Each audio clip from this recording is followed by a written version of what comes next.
Hello everyone. तो इस short video में हम लास्ट हाइड्राइड पढ़ेंगे, that is your complex hydrides. इसके बाद आपके हाइड्राइड्स खत्म हो जाएंगे, ठीक है। तो कॉम्प्लेक्स हाइड्राइड्स बेसिकली कौन बनाता है? तो ग्रुप 13 एलिमेंट्स आपके कॉम्प्लेक्स हाइड्राइड्स बनाते हैं, ठीक है। इसमें आपका मोस्टली बोरॉन एल्यूमिनियम है ना दिखेंगे, गैलियम एक्सेट्रा है ना। वैसे बोरॉन और एल्यूमिनियम आपको यहाँ पे ज्यादा दिखेंगे, ठीक है। तो आपके पास यहाँ पे जो कॉम्प्लेक्स हाइड्राइड्स हमने डिस्कस करने हैं, that is lithium aluminium hydride, sodium borohydride, और आपकी बुक में लिथियम बोरोहाइड्राइड के बारे में भी दे रखा है, बट मैंने यहाँ डिस्कस नहीं किया, ठीक है। तो आप इसको छोड़ भी सकते हो, ठीक है। तो आप लिथियम एल्यूमिनियम हाइड्राइड और सोडियम बोरोहाइड्राइड को देखो एक बार। तो लिथियम एल्यूमिनियम हाइड्राइड की अगर मैं प्रिपरेशन की बात करूँ तो आपको पता है आपका सॉल्ट लाइक और आयनिक या फिर सलाइन हाइड्राइड आप लिथियम हाइड्राइड लोगे, ठीक है। एल्यूमिनियम ट्राइक्लोराइड के साथ, एल्यूमिनियम क्लोराइड के साथ इसका रिएक्शन करोगे तो आपके पास यहाँ पे लिथियम एल्यूमिनियम हाइड्राइड, साथ में आपके पास लिथियम क्लोराइड फॉर्म हो जाएगा, ठीक है। प्रॉपर्टीज की बात करेंगे तो इसकी व्हाइट, इट लुक्स व्हाइट, ठीक है। नॉन वोलेटाइल क्रिस्टलाइन सॉलिड होता है, ठीक है। अब मैंने यहाँ पे टेंपरेचर मेंशन नहीं किए कि ये स्टेबल कितने डिग्री सेल्सियस तक है, क्योंकि हमको याद नहीं रहता, तो मैंने उसको छोड़ दिया, ठीक है।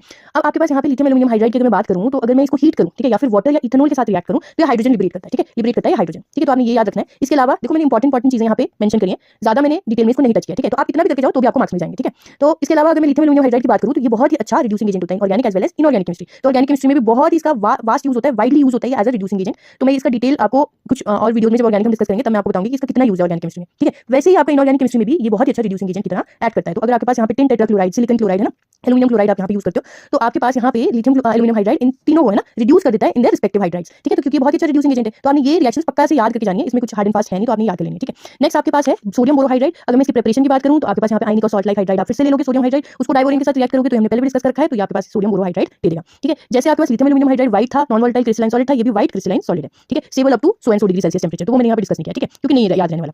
अब इसके अलावा अगर आपके सोडियम बोरोहाइड्राइड है उसको HCl से रिएक्ट करोगे तो भी आपके पास डाइवोरिन मिलेगा, ठीक है। आप BF3 या लुईस एसिड इसको मेंशन कर सकते हैं, BF3 को लुईस एसिड मेंशन कर सकते हैं, क्यों? क्योंकि यहाँ पे आपके पास बोरॉन जो है इलेक्ट्रॉन डेफिशिएंट है, तो जितने भी आपके पास इलेक्ट्रॉन डेफिशिएंट एलिमेंट्स होते हैं वो आपके लुईस एसिड की तरह एक्ट करते हैं। तो BF3 के साथ रिएक्शन कराओगे सोडियम बोरोहाइड्राइड की तो आपके पास यहाँ पे डाइवोरिन मिलेगा, ठीक है। It also acts as a powerful reducing agent in both organic as well as inorganic chemistry. But जितना आपके पास वर्सेटाइल रिड्यूसिंग एजेंट आपका लिथियम एल्यूमिनियम हाइड्राइड है उतना सोडियम बोरोहाइड्राइड नहीं है, तो वो हम आगे ऑर्गेनिक केमिस्ट्री की वीडियोस में डिस्कस करेंगे। तो आई होप आपको इतना समझ में आया होगा। Thank you for watching.